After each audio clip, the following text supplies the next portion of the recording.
Good morning. Sorry, போன அலுவலக ஹாஸ்பிட்டலுக்கு போனால் எடுக்கலாம் போயிட்டு என்னண்டா முதன்மை தாக்கம் அப்படின்னு சொல்லி ஒரு விஷயத்தை பற்றி நான் உங்களுக்கு காய்ச்சிருந்தேன். முதன்மை தாக்கம் என்று சொல்லும் போது நீங்க அண்டை சொன்னீங்க என்னென்றால் வரிசை மூலக்கூட்டு திறனுக்கு சமனாக இருக்கும்னு சொல்லி. முதன்மை தாக்கங்களில் வரிசை மூலக்கூட்டு திறனுக்கு சமனாக இருக்கும். ஆனால் முதன்மை தாக்கம் என்பது ஒரு படியில் நிகழுகின்ற தாக்கங்கள் அப்படி நான் சொல்லி முதல் ஏலைட்டுகள்ல நடக்கின்ற கருநாட்ட பிரதீட்டு தாக்கங்கள் யாவும் ஒரு முதன்மை தாக்க வகைக்குரியதுன்னு சொல்லலாம். அதே போல புடை ஏலைட்டுகள்ல பாத்தீங்கன்னு சொன்னால் அங்க 2 படியில இந்த தாக்கம் நடக்கும். ஆகவே அதை நாங்கள் முதன்மை தாக்கம் என்று சொல்ல முடியாது. வழி ஏலைட்டுகள் அங்க குறிப்பிடப்பட்டிருக்க நிபந்தனை என்னன்னு சொன்னால் ஊடகத்தின் தன்மையை பொறுத்து அது ஒரு படியில நிகழலாம், 2 படியில நிகழலாம் சொல்லி ஆர்கானிக் கெமிஸ்ட்ரியில குறிப்பிடப்பட்டிருக்கு. சரிதா? ஒரு பல்வடி தாக்கம் என்பது ஒன்றுக்கும் மேற்பட்ட படிகளுக்கு ஊடாக விளைவை தோற்றுவிக்கின்ற தாக்கங்கள் தான் பல்வடி தாக்கம். ஆகவே தாக்கி ஒரே படியில விளைவாக மாறாது. அப்ப வேறு ஒரு இடைநிலை அப்படின்னு சொல்ற என்ன செய்யும்னு சொன்னால் உருவாகும். அந்த இடைநிலை என்ன செய்யும்? வேறொரு தாக்கத்திற்கு உட்படுவதன் மூலம் இன்னொரு இடைநிலையை தோற்றுவிக்கலாம் அல்லது நேரடியாக விளைவை தோற்றுவிக்கலாம். ஒரு பல்வடி தாக்கத்தில தான் ஆக குறைஞ்சது ஒரு இடைநிலை காணப்படும். முதன்மை தாக்கத்துல இடைநிலை என்ற ஒன்று இல்லை. தாக்கி ஏவப்பட்ட நிலைக்கு போய் உடனடியாக விளைவாக மாறும். ஏவப்பட்ட சிக்கல், இடைநிலைகள் எண்ணிக்கை இதெல்லாம் சில நேரத்தில் கேட்கப்படுறது. அதுல பாத்தீங்கன்னு சொன்னால் படிகளின் எண்ணிக்கை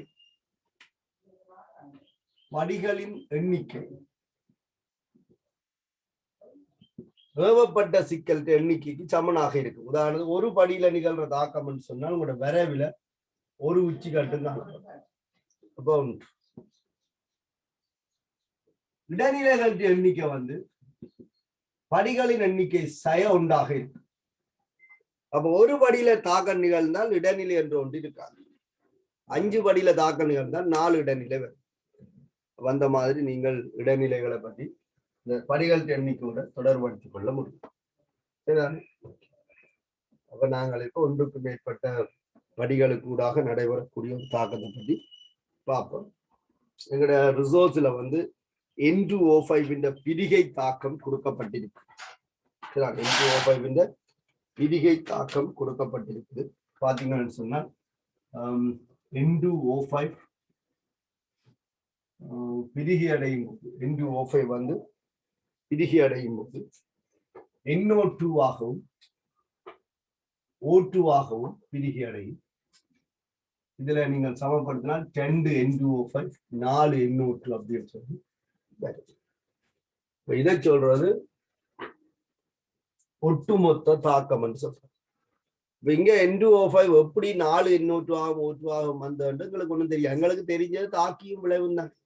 இடையில என்ன நடந்ததுன்னு எங்களுக்கு தெரியாது. அப்ப இதே ஒட்டுமொத்த தாக்கம் என்று சொல்லிக்கொள்ளும். ஆங்கிலத்தில் சொல்றது ஓவரால் ரியாக்ஷன் சொல்லிக்கொள்ளும். Overall reaction. சரி, ஓவரால் ரியாக்ஷன் சொல்லிக்கொள்ளும்.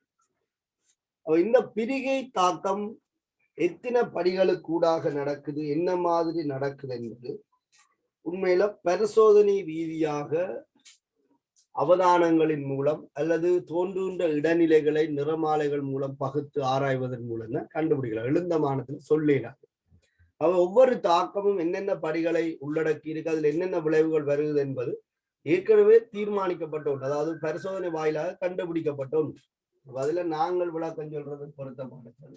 அப்ப இந்த பிரிகை என்ன மாதிரி நடக்குதுன்னு சொன்னால், முதலாவதாக N2O5 ஒரு மீளும் தாக்கத்துக்குரிய ஒரு பிரிகைக்கு உட்படுது. இதுல 2 NO2வும் NO3யும் உருவாகுது. NO2வும் NO3யும் உருவாகுது. இது முதலாவது படியில இந்த மாதிரி தான் தாக்கம் நடக்கும். முதலாவது படியில நடக்கிற தாக்கம் ஒரு பிரிகை தாக்கம். அதுல N2O5 NO2 ஆகும் NO3 ஆகும். இங்க ஒட்டுமொத்த தாக்கத்துல 2 N2O5 இருக்கிறதால முதலாவது படியில இந்த 2 N2O5ம் பிரிஞ்சு 2 NO2ஐயும் 2 NO3ஐயும் தருவதாக சொல்லிக் கொள்ளலாம். இதுங்கிற படி ஒன்று. முதலாவது படியில உருவான விளைவு NO2 NO3 இரண்டாவது படியில தாக்கத்துக்கு உட்படும், தங்களுக்குள்ள தாக்கத்துக்கு உட்படும். அதுல NO2 ஒன்றும் NO3 ஒன்றும் தாக்கத்துக்கு உட்படுவதன் மூலம் இரண்டு பேர்ல இருந்தும் ஒவ்வொரு ஆக்சிஜன் வந்து குறையுது. இந்த ரெண்டு ஒன்றோடு ஒன்று மோதுறதால இதுவும் ஒரு ஆக்சிஜனை இழக்குது, இதுவும் ஒரு ஆக்சிஜனை இழக்குது. ஆகவே இப்ப நான் எழுதுறாங்க இந்த NO2 NO-வாக வரும் என்றும் NO3 ஒரு ஆக்சிஜன்கள் வந்து NO2-வாக வரும் என்றும் குறிப்பிட்டுக் கொள்ளலாம். இந்த ரெண்டு பேர்ல இருந்தும் வெளியேறின ஆக்சிஜன் ரெண்டும் சேர்ந்து O2-வாக வெளியேறும். படி 2ல உருவாக்கப்பட்ட NO-வும் படி 1ல உருவான இன்னும் ஒரு NO3-யும் தங்களுக்கு இடையில தாக்கி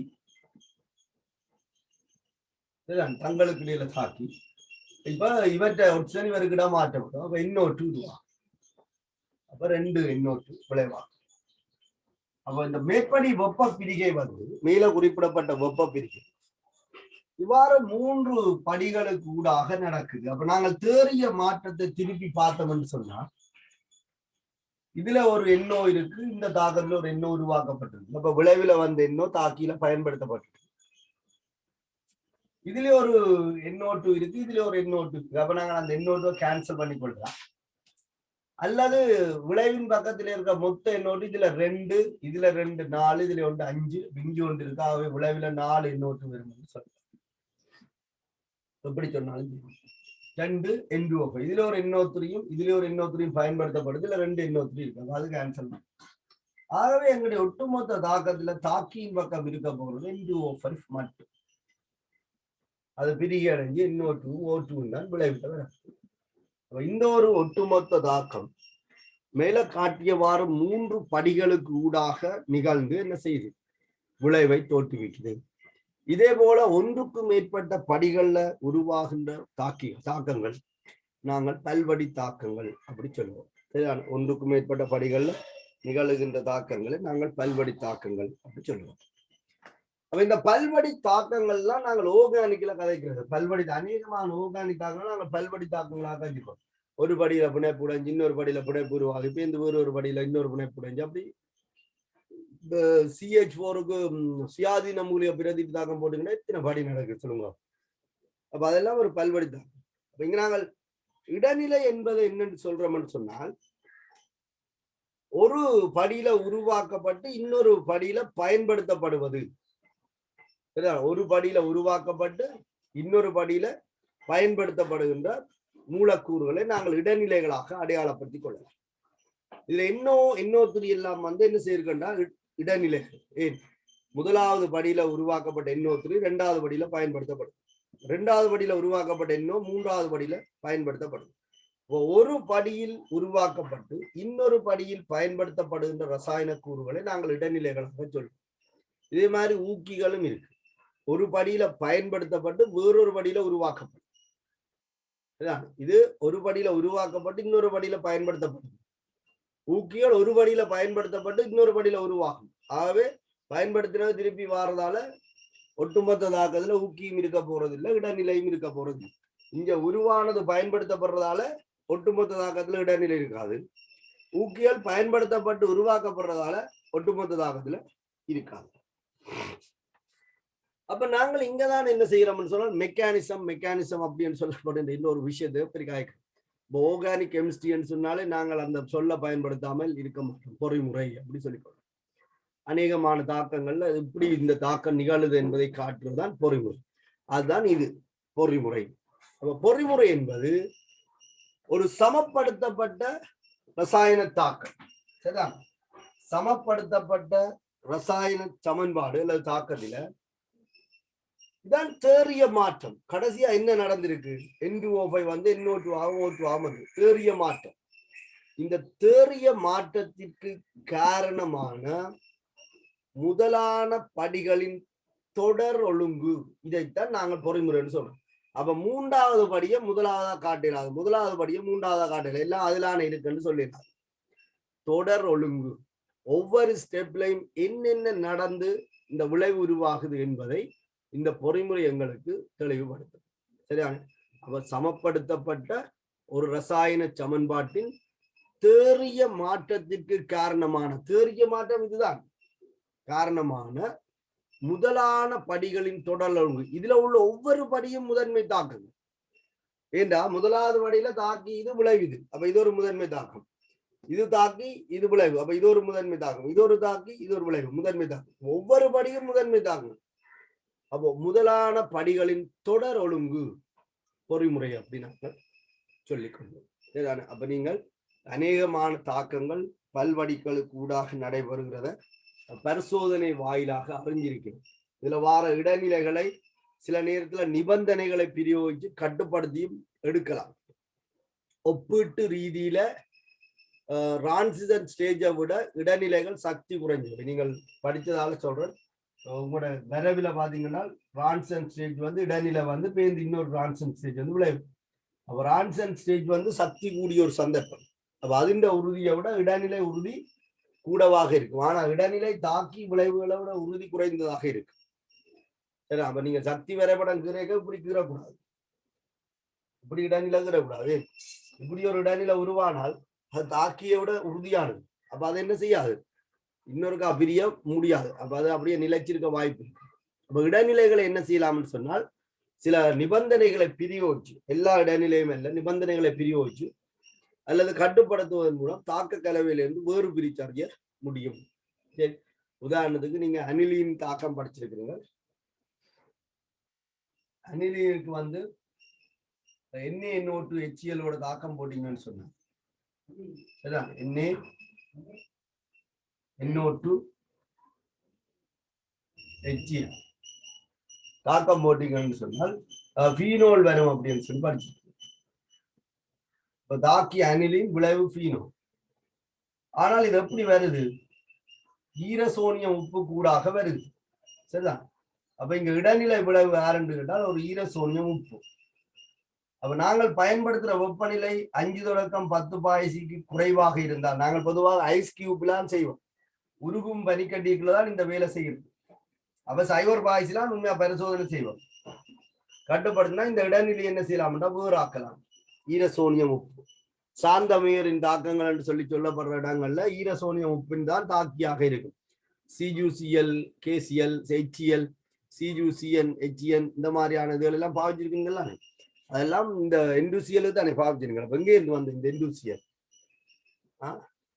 பென்சின் ஈரசோனியம் குளோரைட் அனிலில இருந்து வந்து, அனிலில இருந்து இந்த விளைவு வந்து இருக்கிறதால இது ஒரு இடைநிலை. விட்டீங்கன்னா ஃபீனோலா மாறிடும். கட்டுப்படுத்தி வச்சிருக்கிறோம் வெப்பநிலை. இடைநிலைகள், சில இடைநிலைகள் வந்து நிபந்தனைகளை பயன்படுத்தி தாக்க கலவையிலிருந்து வேறு பிரிச்சறிய முடியும். அதுக்காண்டி எல்லா இடைநிலைகளையும் அப்படி பிரிக்கிறாது. நீங்க முதல் அமைன்கள்ல இருந்து அல்கஹால் எடுக்கிற சந்தர்ப்பங்களையும் படிச்சிருப்பீங்க. ஈரசோனியம் உப்பு வந்துதான் என்ன செய்யுது, அல்கஹால் மாறுது. ஆனா கட்டுப்படுத்துவதன் மூலம் என்ன செய்ய முடியாது, அல்கஹாலை ஈரசோனியம் குளோரைடை குறையலாங்க. உதாரணத்துக்கு CH3 CH2 NH2 இருக்குதானே அனிலி. இதுக்கு நீங்க NaNO2 HCl செய்தா NaNH2 போட்டால் என்ன வரும், அல்கஹால் வரும். CH3 CH2 OH வரும். ஆனா இதுவும் எப்படி வரும்னா இது கூடாதான் வரும். இடைநிலை இது வரும். என்ன செய்யலாது, கட்டுப்படுத்தி எடுக்கிறாது. ஏன்னா இங்க பரிவு இருக்கிறதால ஒப்பீட்டு ரீதியில இது உறுதியாகும். அதான் அதுல உள்ள விஷயம். சரியா? இந்த பல்வடி தாக்கங்கள்ல வந்து உங்களுக்கு இந்த வரைவுகள் மிக முக்கியமானது. சரிதானே? அப்ப பல்வடி தாக்கம் ஒன்றில் வீத நிர்ணயப்படி அப்படின்ற ஒரு விஷயத்தை பற்றி நாங்கள் கதைப்போம். வீத நிர்ணயப்படி என்றா என்னன்னு பார்த்து கொண்டு ஒரு பல்வடி தாக்கத்தின் வரைவுகளை பற்றி கதைக்கலாம். உங்களுக்கு இதுல ஏதாவது வேறு ஏதாவது டவுட் இருந்தா நீங்க எனக்கு ஒருக்கா சொல்லிக் கொள்ளணும். உங்களுக்கு ஏதாவது இதுல என்ன கேட்கணும்னு சொல்லி ஏதாவது தோன்றினால் இல்லையா?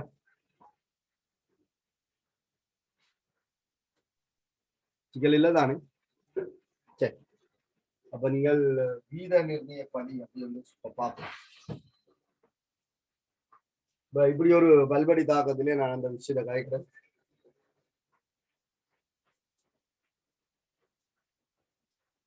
சரி,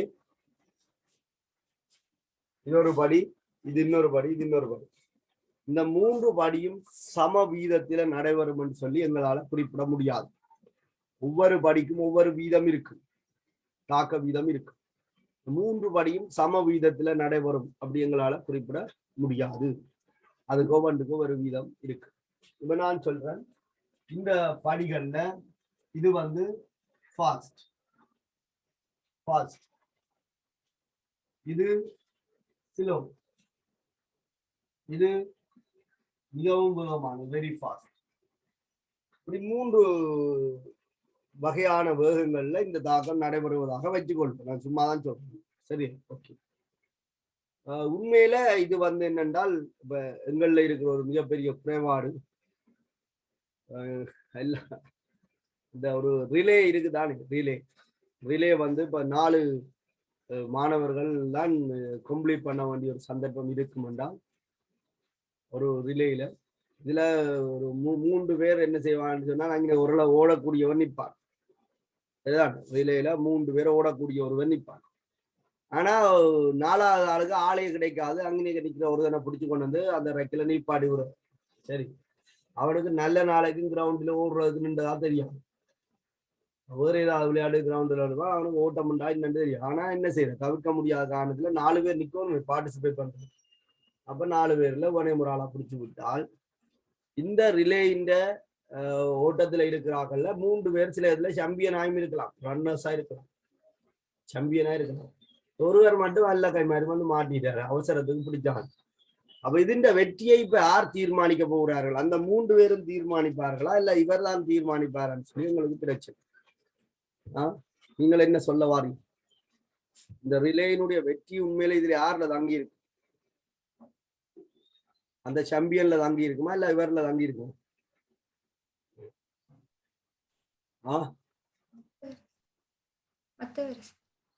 விலங்கையில ஸ்லோவா ஓடுறவெல்லாம் தங்கி இருக்கு. Very good. என்னண்டா நாங்கள் உண்மையா அப்படி பாக்குறேன் இல்லை, நாங்கள் படிப்பிக்க எல்லாம் வேற டார்கெட் பண்ணி படிப்பிக்கோம். படிக்கக்கூடிய ஆக்கள் தான் டார்கெட் பண்ணி படிக்கிறோம். சித்தி வீதத்தை அதிகரிக்க வேணும்னா ஃபெயில் விடுறவனு டார்கெட் பண்ணுவோம். ஆனா யாருமே அந்த வேலை செய்கிறேன். ஒரு இதுண்ட வெற்றி வந்து உண்மையில எங்க தங்கி இருக்க போகுதுன்னு சொன்னால், எது ஸ்லோவா இருக்கோ அதனாலதான் அந்த வெற்றி வந்து நிர்ணயிக்கப்பட போகுது. அதான் சொல்றோம் ரேட் டிட்டர்மினேஷன் ஸ்டெப்னு சொல்றோம், வீத நிர்ணய படி. ஒரு தாக்கத்தினுடைய வீதம் பலபடி தாக்கத்துல மெதுவாக நடக்கிற தாக்கத்துல தான் தங்கி இருக்கும். அது மெதுவாக நடக்கிறதுக்கு காரணமும் இருக்கு, ஏவச்சக்தி தான் காரணமாக இருக்கும். ஏவச்சக்தி கூடிய படி மெதுவாக நடக்கும். அப்போ ஒரு தாக்கத்தின் வீதத்தை இதுல யார் தீர்மானிக்கும் சொன்னால் ஸ்லோவான ஸ்டெப் தான் தீர்மானிக்கும். Rate determination step, RDS. அப்ப எந்த படி மந்தமான படியோ அதுதான் வீத நிர்ணய படி. இதை இன்னொரு மாதிரி சொல்றதா இருந்தால், எந்த படியின் ஏவச்சக்தி உயர்வாக இருக்கும் அந்த படியின் வேகம் குறைவாக இருக்கும். ஆகவே அதுதான் வீத நிர்ணய படி என்று நாங்கள் சொல்லிக்கொள்ளலாம். வீத நிர்ணய படி என்பது மந்தமான படி.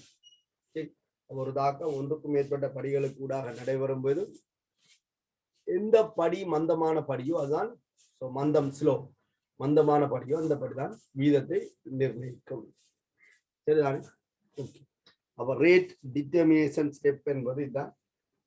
இதுல நான் உங்களுக்கு ஒரு உதாரணமாக ஒரு தாக்கம் கொண்டுள்ளேன். நாங்கள் இந்த உண்மை மூலக்கூறுகளை எடுத்துக்கொண்டால் பொறிமுறைகள் எல்லாம் கதைக்க அது வந்து உண்மைக்கு புறம்பாக இருக்கும். N2O5 இந்த வெப்ப பிரியன்னு சொல்லி போட்டு நான் எழுந்த மானத்தில் என்ன செய்யலாம்னா படிகள் எழுதல, அதுக்கு உண்மையிலே ஒரு பொறிமுறை இருக்கும். ஆகவே இந்த மாதிரியான சந்தர்ப்பங்கள் நாங்கள் என்ன செய்வோம்னா அன்னோன் சாம்பிளை எடுத்து எங்களுக்கு விரும்பின மாதிரி பொறிமுறை எழுதி கொள்வோம். சரி, அப்படி ஒரு தாக்கத்தை நான் இப்ப உங்களுக்கு தாரேன். ஒரு தாக்கம் இருக்கு, அந்த தாக்கம் வந்து ஏயும் 2Bயும் தாக்குவதாக எடுத்துக்கொள்வோம். அந்த தாக்கத்துல AB2 என்று சொல்லப்படுகிற ஒரு விளைவு உருவாக்கப்படுது. இதனுடைய பொறிமுறை இப்படி சொல்லப்பட்டிருக்கு. முதலாவது படியில ஏயும் ஒரு பியும் தாக்கி AB வருகிறதுன்னு சொல்லி, இரண்டாவது படியில முதலாவது படியில உருவாக்கப்பட்ட ஏபியும் பியும் தாக்கி AB2 வருவதாக குறிப்பிடப்பட்டிருக்கு. அப்ப நான் உங்களுக்கு குறிப்பிட்டது போல ஒரு படியில உருவாக்கப்பட்டு இன்னொரு படியில் பயன்படுத்தப்படுகின்ற கூறுகள் இடைநிலைகள். ஆகவே AB வந்து இங்க இடைநிலை. இது 2 படியில நடக்கிறதால இது ஒரு பல்படி தாக்கம். இதுதான் இதன் ஒட்டுமொத்த தாக்கமாக இருக்குது. நீங்க கூட்டி எழுதினால் ஏபி வந்து உங்களோட தாக்கியில இருக்காது. ஒட்டுமொத்த தாக்கத்துல இடைநிலை இருக்காது. ஏயும் 2 பியும் தாக்கி AB2 வரும். சரியா? ஓகே. அப்ப இப்ப என்னண்டா சரி இந்த தாக்கத்துல வந்து நான் வந்து முதலாவது படியை ஸ்லோ என்று சொல்றேன். முதலாவது படியை ஸ்லோ என்று சொல்றேன். 2வது படி ஃபாஸ்ட். ஆகவே படி 1ல ஏபி உருவானால்தான் படி 2ல வந்து AB2 உருவாகும். இப்போ முதலாவது படி வந்து சொல்லப்பட்டிருக்கு ஸ்லோன்னு சொல்லி. அப்ப அதிண்ட வேகம் உயர்வாக இருந்தால் அதிக அளவு ஏபி வரும். ஏபி அடுத்த பக்கத்தால் என்ன செய்யும்? AB2வாக மாறிக்கொண்டிருக்கும். அப்ப இந்த தாக்கத்துக்கு நாங்கள் வீத விதி எழுதினமாக இருந்தால், இந்த தாக்கத்துக்கு வீத விதி எழுதினமாக இருந்தால், வீத விதி யாருக்கு உண்மையில் எழுதுறேன்னு சொன்னால் ஒட்டுமொத்த தாக்கத்துக்கு தான் வீத விதி எழுதுறது. சரியா? ஓவரால் ரியாக்ஷன்ல இருக்கிற தாக்கியெல்லாம் எங்களுக்கு தெரியும். அப்ப இந்த தாக்கத்தின் வீத விதி ஆர் சமம் கே ஏயினுடைய செறிவினுண்ட வாயு கொண்ட ஏ செறிவின் எம்மாம் அடுக்கு பியின் செறிவின் எண்ணாம் அடுக்கு இப்படி சொல்லிக் கொள்ளலாம். அப்ப உங்களுக்கு வீத விதி என்பது ஒரு சமன்பாடு தான். வீத விதியை நாங்கள் வார்த்தைகளால சொல்ல வேணும் என்று அவசியம் இல்லை. இது ஒரு ஈக்குவேஷன். சரிதான்? விரும்பினால் நாங்கள் வார்த்தைகளால இதை சொல்லிக் கொள்ளலாம். வீத விதி என்பது ஒரு கோவை. வீத விதி சமன்பாடு என்பது இதுதான். இதுல நாங்கள் இந்த விதியை முழுமை பெற செய்யணுமாக இருந்தால் இதுல உள்ள ஒவ்வொரு கணியங்களும் அடையாளப்படுத்தப்பட வேணும். உங்களுக்கு அது தெரியும் என்று நான் நினைக்கிறேன். இது தாக்க வீதம், வீதமாகலி, ஏ சரிவு, இது ஏ வரிசை, பி வரிசை. என்ன சொல்லப்படுது? வீத நிர்ணய படியில சரிதான், வீத நிர்ணய படியில இருக்கிற தாக்கிகள்கிட்ட மூலக்கூட்டு திறன். அப்ப மூலக்கூட்டு திறன் என்ன? வீசமான ரீதியில சமப்படுத்தப்பட்ட தாக்கம் ஒன்றின் வீசமான குணகம்தான் மூலக்கூட்டு திறன். அப்ப முதலாவது படி சமப்படுத்தப்பட்டிருக்கு. அதுல ஏ வீசமான குணகம் உண்டு, பி வீசமான குணகம் உண்டு. ஏ சார்பான மூலக்கூட்டு திறன் உண்டு, பி சார்பான மூலக்கூட்டு திறனும் உண்டு. அப்ப வீத நிர்ணய படியை கண்டுபிடிச்சிட்டோம் என்று சொன்னால் வரிசையை நாங்கள் வீத நிர்ணய படியில இருந்து துணியலாம். வீத நிர்ணய படியில இருக்கிற தாக்கிகள்கிட்ட மூலக்கூட்டு திறன் வரிசைக்கு சமனாக இருக்கு. அப்ப இதுல மூலக்கூட்டு திறன் உண்டு என்றால் வரிசைக்கு சமனாக இருக்கு. சரியா? இதுல உங்களுக்கு இதன் குழப்பம் இருக்கா? ஒருவேளை இதே படியை நான் இது ஃபாஸ்ட் என்று சொல்லி இதை ஸ்லோ என்று சொல்லி இருந்தால், சரியா, இதை ஸ்லோ என்று சொல்லி இருந்தால் இப்ப வீத நிர்ணய படி வந்து படி 2ஆக இருக்கு. RDS வந்து இப்ப படி 2. அப்ப வீத நிர்ணய படியில இருக்கிற தாக்கிகள்கிட்ட மூலக்கூட்டு திறன் தான் வீத நிர்ணய படியில இருக்கிற தாக்கிகள்கிட்ட மூலக்கூட்டு திறன் தான் வரிசை அப்படி நாங்கள் சொல்றோம். குறித்த தாக்கி சார்பான வரிசை. ஆனால் இங்க வீத நிர்ணய படியில் யார் இல்ல?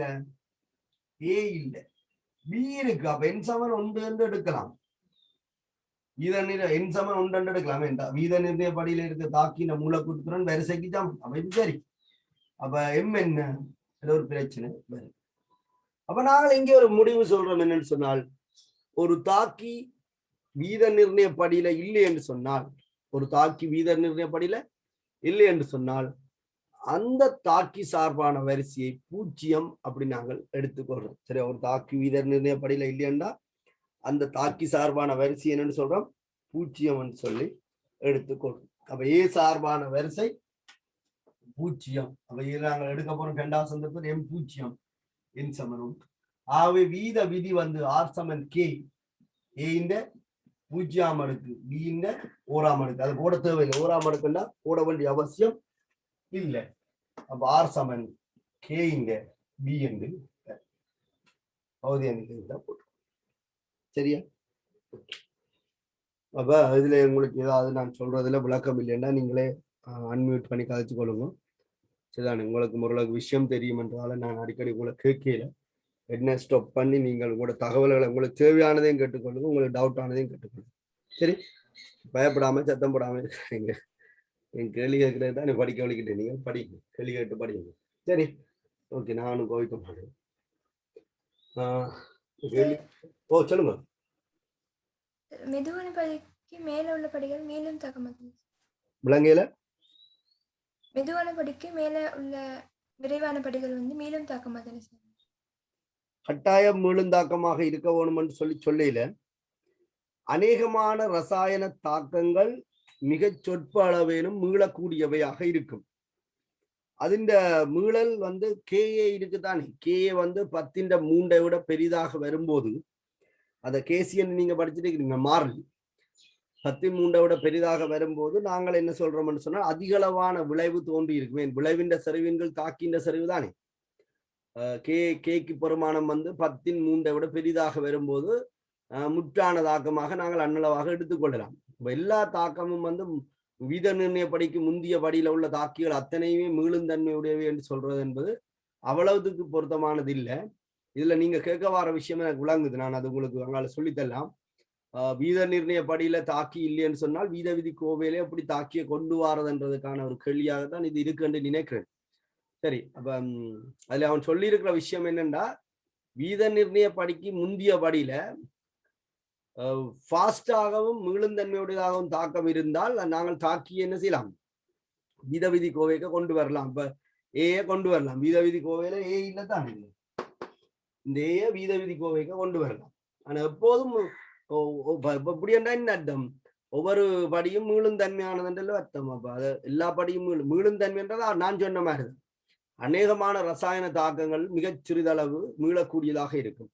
அதனுடைய அளவை வச்சுக்கொண்டு நாங்க என்ன செய்யறோம்னா முற்றாக தாக்குது மீளுதல்னு சொல்லி சொல்றோம். இப்ப நீங்கள் ரசாயன சமநிலையில இருந்து அயன் சமநிலைக்கு போய் அந்த விஷயத்தை விளங்கி இருப்பீங்க. அயன் சமநிலையில பாத்தீங்கன்னு சொன்னால் கே ஏக்குரிய பெருமானம் 10⁻³ விட சிறிதாக இருக்கும். 10⁻³ விட சின்னனா தான் இருக்கு.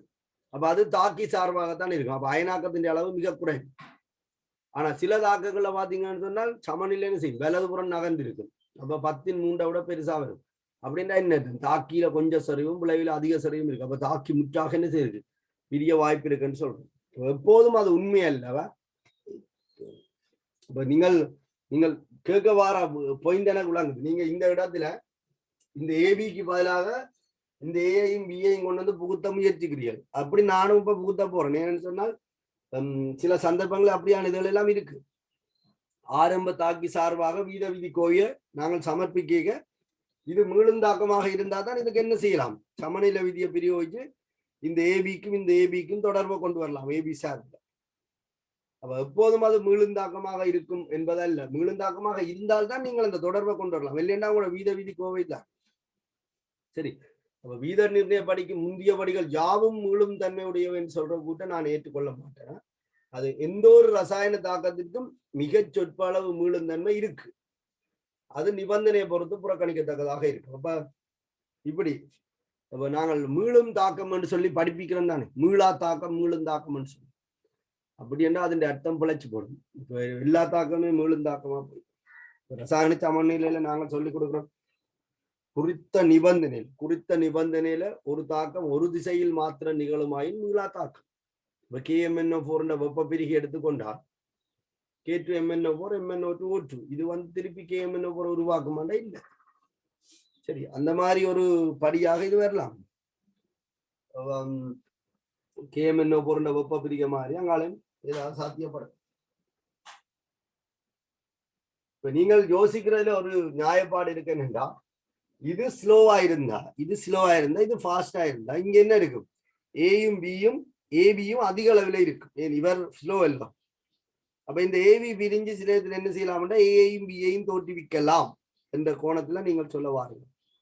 அது எவ்வளவு தூரத்துக்கு சாத்தியப்படும் என்று சொல்லலாம். சரி, யாரும் சொல்லி தந்தவியோ யாவும் அப்படின்னு சொல்லி தந்தவியோ, எனக்கு அவ்வளவுக்கு அந்த விஷயம் தெரியாது. உங்களுக்கு டவுட் பண்றதால நான் சொல்லி இருக்கிறேன். அப்படி என்ன நானும் தேடி பார்ப்போம். சரி, நாங்களும் சில இடத்துல அப்படி எழுதத்தான் போறோம். ஆனா அங்கெல்லாம் வந்து அவன் மீளும் தன்மையுடையன்னு சொல்லி சமநிலை மாறலி தந்துட்டு தான் அந்த கேள்வி கேட்கிறான். முதலாவது படி சமநிலை மாறலி தந்துதான் கேட்கிறாங்க. யாரும் சொன்னவையோ தாங்கச்சி உங்களுக்கு அப்படி மீளும் தன்மையுடைய யாவும் யாவும் சொல்லல மீளும் தன்மையுடையதாக இருக்கும் சொல்லி இருக்கிறேன். அப்படித்தானே? ஓ சரி, மீளும் தன்மையாக இருந்தா தான் நாங்கள் அந்த தொடர்பை கொண்டு வரலாம். சரிதானே? ஓகே, சரி சார். உங்களோட பிரச்சனை ஓகேயா? Okay sir. சரி, ஓகே, தேங்க்யூ. ஒரு கேள்வி ஒண்ணு பாருங்க. நான் சும்மா தான் அந்த இதில் தரவுல போறேன். இப்போ நான் ஒரு தாக்கம் போடுறேன். 3x-ம் 2y-யும் தாக்கி x3 y2 என்று சொல்லப்படுகின்ற ஒரு விளைவு உருவாகும். 3x-ம் 2y-யும் தாக்கி x3 y2 என்று சொல்லப்படுகின்ற ஒரு விளைவு உருவாகுது. இதுண்ட பொறிமுறை தரப்படுது. பொறிமுறை இந்த பொறிமுறையில முதலாவது படி 1 நீங்கள் எழுதிக்கொள்ளுங்க. நான் ரோமன் இலக்கத்துல போகிறேன். x-ம் y-யும் தாக்கி xy என்று சொல்லப்படுகின்ற ஒரு இடநிலை உருவாகும். முதலாவது படியில உருவாக்கப்பட்ட xy, முதலாவது படியில உருவாக்கப்பட்ட xy மீண்டும் y-யோட தாக்கி xy2 என்று சொல்லப்படுகின்ற ஒரு இடநிலை உருவாகும். இந்த இரண்டாவது படியில உருவான xy2 சரிதான், xy2 2x-ஓட தாக்கி x3 y2 உருவாகுவதாக பொறிமுறை சொல்லப்பட்டிருக்கு. அப்ப இந்த ஒட்டுமொத்த தாக்கம் வந்து பாத்தீங்கன்னு சொன்னால் இவர் இல்லாமல் போயிடுவார், இவரும் இல்லாமல் போயிடுவார், இவரும் இல்லாமல் போயிடுவார், இவரும் இல்லாமல் போயிடுவார். உங்களுக்கு தாக்கியில 3x இருக்கும், தாக்கில 2y இருக்கும், விளைவு x3 y2 ஆக இருக்கும். சரியா? இதுதான் உங்களோட ஒட்டுமொத்த தாக்கம். நாங்கள் இதை ஆங்கிலத்தில் ஓவரால் ரியாக்ஷன் சொல்லி எழுதிக்கொள்ளும்.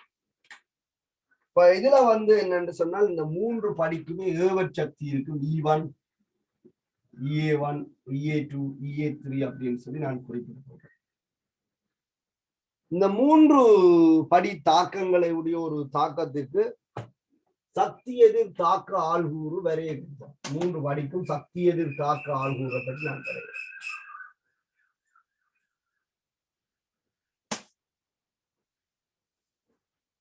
சக்தி எதிர் தாக்க ஆள்கூற வரைவர். இப்ப பாருங்க, இது ஒரு புறவெப்ப தாக்கம் சொல்லி இருக்கேன். இல்லைன்னா உங்களுக்கு தெரியாதானே புறவெப்ப தாக்கம் என்றா இது வந்து சக்தி ஆச்சு, இது வந்து தாக்க ஆள்கூற தாக்க ஆகும். அப்ப புறவெப்ப தாக்கம் சொன்னால் தாக்கியினுடைய சக்தியை விட விளைவின்ற சக்தி குறைவாக இருக்கும். அதாவது புறவெப்ப சேர்வைகள் உறுதியானவையாக இருக்கு. அப்ப முதலாவது படிக்கு ஒரு ஏவற் சக்தி இருக்கு, EA1 என்று குறிச்சிருக்கு. இங்க தாக்கி யாருன்னு சொன்னால் 3x-ம் 2y-யும் தாக்கியாக இருக்கு. இப்போ முதலாவது படியில ஒரு ஏவற் சக்தி இருக்குது. அந்த ஏவற் சக்தியை நான் EA1 அப்படி குறிச்சிருக்கேன். EA1 உங்களுக்கு தெரியும், ஏவற் சக்தி என்பது தாக்கியின் அழுத்த சக்திக்கும் ஏவப்பட்ட சிக்கலின் அழுத்த சக்திக்கும் இடையிலான சக்தி வித்தியாசம் என்று குறிப்பிட்டுக் கொள்ளலாம். TS1 முதலாவது ஏவப்பட்ட சிக்கல். சரியா? இந்த இடைநிலையை நீங்க கீறும் போது இதுக்கு கீழே கொண்டு வரக்கூடாது. ஏன்னு சொன்னால் தாக்கி என்பது ஓரளவுக்கு உறுதியான ஒரு ரசாயன கூறு. வார இடைநிலை இதை விட சக்தி குறைஞ்சதுன்னு சொன்னால் மேலும் உறுதியாகும். அப்ப அது என்ன செய்யாது, விளைவா இன்னொரு ஸ்டேஜுக்கு மாறாது. ஆகவே அவர் உறுதி குறைவாக இருக்கணும் என்றால் அவருடைய சக்தி வந்து கொஞ்சம் உயர்வாகத்தான் இருக்க வேணும். இதை நீங்க கருத்துல கொள்றது நல்ல. அப்ப இதுதான் முதலாவது இடைநிலை I1. உதாரணத்துக்கு XY இருக்கும். I1 வந்து XY ஆக இருக்கும். இது திருப்பி என்ன செய்யுது, இரண்டாவது தாக்கத்துக்கு உட்படுது. அப்ப இரண்டாவது தாக்கத்துக்கு உட்படும் போது அதுக்கு ஒரு சக்தி தேவைப்படும். இரண்டாவது தாக்கம் இந்த படத்துல நீங்க சிலத்தை விளங்கிக் கொள்ளுங்க. நான் படத்துல குறிக்க முயற்சிக்கிறேன். அப்ப உங்களுக்கு அதுல வந்தோடனே அதுல TS2 ஒன்று வரும். இரண்டாவது படிக்குரிய ஏவப்பட்ட சிக்கல். அப்ப இவர் வந்து திருப்பி என்ன செய்வாருன்னா இன்னொரு இடநிலையை தோற்றுவிப்பார். சரி, இவர் இன்னொரு இடநிலையை தோற்று அது எங்க இருக்கணும்னு எனக்கு சொல்ல தெரியாது. அவருடைய இடநிலை என்ற சக்தி தானே தீர்மானிக்கப்படும். அது எங்க இருக்கப்பட்ட எனக்கு சொல்ல தெரியாது. சரி, நான் இப்படி இதுல இடத்துல அது இங்கே இருக்கலாம், இங்கே இருக்கலாம். முதலாவது இடநிலையோட உறுதியானதா இருக்கலாம், அல்லது உறுதி இல்லாம இருக்கலாம். நான் இங்கே இருக்கிறதாக குறிப்பிட்டுக் கொள்கிறேன் I2. அப்ப இது மூன்றாவது படியில் என்ன செய்யுதுன்னு சொன்னால் மீண்டும் ஏவப்பட்ட சிக்கலாக மாறி விளைவை தருது. தாக்கிக்கும் விளைவுக்கும் இடையிலான சக்தி வித்தியாசம் நெகட்டிவ் என்பதால புறவெப்பத்துக்குரியதாக இருக்கு. சரி, அப்ப பாருங்க 3 படிகள்ல ஒரு தாக்கம் நிகழுது என்பதை இந்த வரைவு வந்து எங்களுக்கு காட்டு. இது ஒரு படி, இது இன்னொரு படி, இது இன்னொரு படி. அப்ப இந்த படியின் ஏவச்சக்தி, இந்த படியின் ஏவச்சக்தி என்பது இந்த படத்தில எதுக்கும் இடையிலான சக்தி வித்தியாசம். இரண்டாவது படியின் ஏவச்சக்தி EA2 என்பது இந்த படத்துல எதுக்கும் இடையிலான சக்தி வித்தியாசம். சரியா? தாக்கிக்கும் ஏவப்பட்ட சிக்கலுக்கும் இடையிலான சக்தி வித்தியாசம் தான் ஏவச்சக்தி. சரியா? தாக்கிக்கும் ஏவப்பட்ட சிக்கல் டிரான்சென்ட் ஸ்டேஜுக்கும் இடையிலான சக்தி வித்தியாசம் தான் ஏவச்சக்தி. இதுல தாக்கி 3x + 2y, இது TS1 ஏவப்பட்ட சிக்கல். அப்ப ஏவச்சக்தி இது. இரண்டாவது படியில தாக்கியார் இடநிலை 1. ஆகவே EA2 என்பது இந்த ரெண்டுக்கும் இடையிலான சக்தியாக இருக்கு. EA2 ரெண்டுக்கும் இடையிலான சக்தியாக இருக்கு. அதே போல EA3 என்பது I2க்கும் TS2க்கும் இடையிலான TS3க்கும் இடையிலான சக்தி வித்தியாசமாக இருக்கு. ஒரு படத்துல நீங்கள் எவ்வளவு விஷயத்தையும் கருத்துல கொள்ளணும். எந்த படத்தின் படி நான் வந்து இந்த EA3 மிகவும் சின்னனாக காட்டியிருக்க முயற்சித்து இருக்கிறேன். இதை விட EA1 பெரிது, அதை விட EA2 பெரிது. உங்களுக்கு இந்த சக்தி எதிர் தாக்க ஆள்கூறு அல்லது தாக்க விருத்தி வரைவில வந்து இரண்டாவது படிக்கு ஏவச்சக்தி கூட. இரண்டாவது படியினுடைய ஏவச்சக்தி தான் இந்த தாக்கத்தின் வீதத்தை தீர்மானிக்க போகுது. என் தாக்கின்ற ஏவச்சக்தி கூட அப்ப ஸ்லோவாக இருக்கும். அப்ப ஸ்லோ என்று சொல்லாமல் உங்களுக்கு என்ன செய்யலாம்னு சொன்னால் வரைவு தரலாம் அல்லது ஏவச்சக்தியின் ஏறு வரிசை சொல்லப்படலாம். இதுல இருந்து நீங்கள் கண்டுபிடிக்கக்கூடியதாக இருக்கணும்.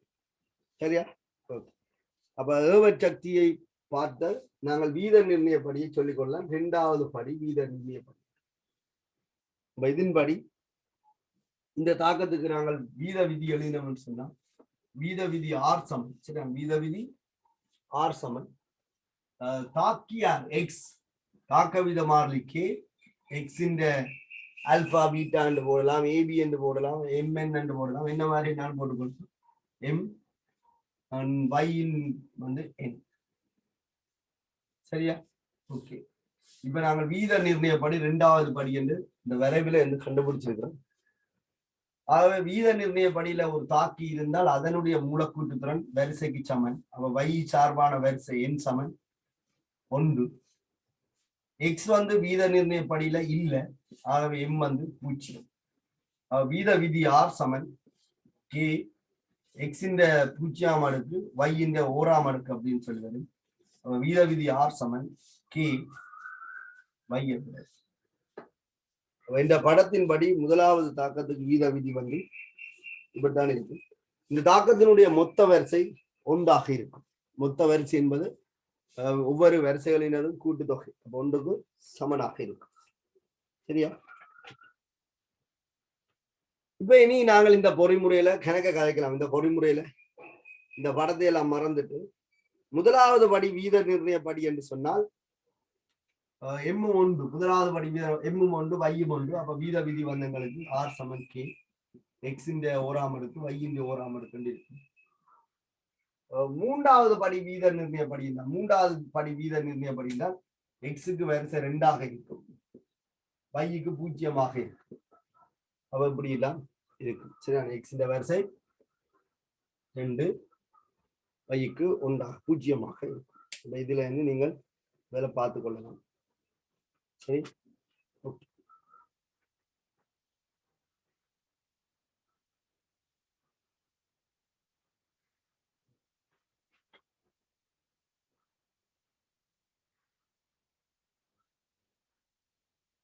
சரி, இந்த விஷயத்தோட நாங்கள் இந்த வீத நிர்ணய படியில இருக்கிற வரிசை தொடர்பான சில தெளிவுகளை பெற்றுக்கொள்ள வேணும்.